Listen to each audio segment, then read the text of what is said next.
Eski Hasankeyf'te yaşamak bir aşktı bir kere. Bunu söyleyeyim en başta. Yani doğayla iç içeydi. Tarihle iç içeydi. Su vardı. Dünyanın olması gereken bütün güzellikleri vardı bir kere Hasankeyf'te. Eski Hasankeyf'te. Hele ki benim yaşadığım ev hemen önünde tarihi yapılar var. Top Camisi, Sultan Süleyman, Eyyubi Kızlar Camisi, minaret çok güzel. Oradan buraya taşınmak böyle tek tip evler, sanki bir üs gibi, askeri bir üs gibi. Bana göre ucube ve doğası olmayan, tarihi olmayan bir yerde yaşıyorum.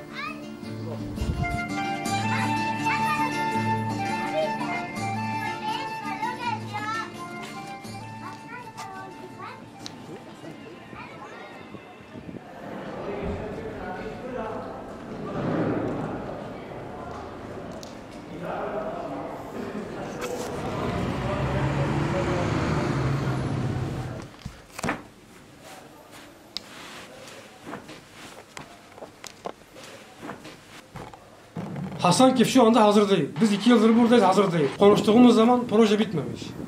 Tamam biz bittik. Ben 250 bin lira yatırdım. Bir yatırım yaptım burada, bir iş açtım. 2 gün önce kapattım. Kilimlerimi de getirdim, buraya serdim. Belki elimden çıkartırım. Kendime belki başka bir iş yaparım ya da buradan giderim.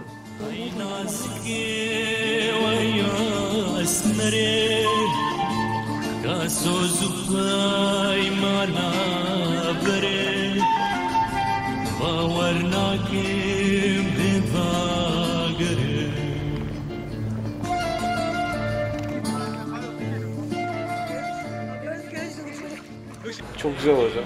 Yok inşallah biz burada birkaç evde çivi çakamıyoruz da biz karşıya gidelim her şey güzel olacak diyenler oldu. Şimdi görsünler güzelliği. Yani bir su yok.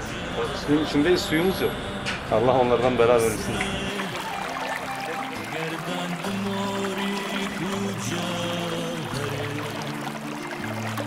Bugünlerde gördüğümüz kadarıyla da göller, barajlar kuruyor. Türkiye'de pek çok göl kurulmakta, barajlar kurulmakta. Yani bu karşı tarafta gördüğünüz 2 katlı ev.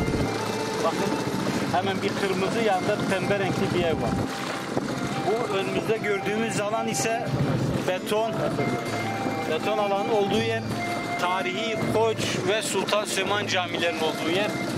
Benim evimin hemen önündeydi. Şimdi zaten gidip göreceğiz. Yani bizim evimiz çok muazzam bir yere sahipti.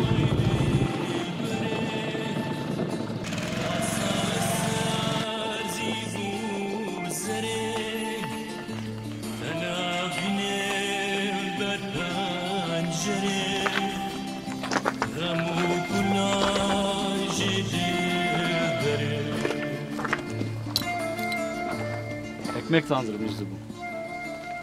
Burada ekmek pişirirdik. Burada hayvanlarımız vardı, ahırımızdı bu. Maalesef burası bizim evimiz. Doğup büyüdüğüm. Yani bana dünyaları da verse de bana kimse bunun acısını anlatamaz yani. Ne söyleyeceğimi bilmiyorum yani. Görüyorsunuz yıkılmış. Doğu büyüdüğüm arka tarafta şu an yıkılmış alan. Kürtçe'de bir laf var. Kürtçe'de. Kodim hala takarak ederler. Çok kızdığın birisine beddua etmek istersen Allah evini yıksın derler. İşte evimiz yıkıldı maalesef.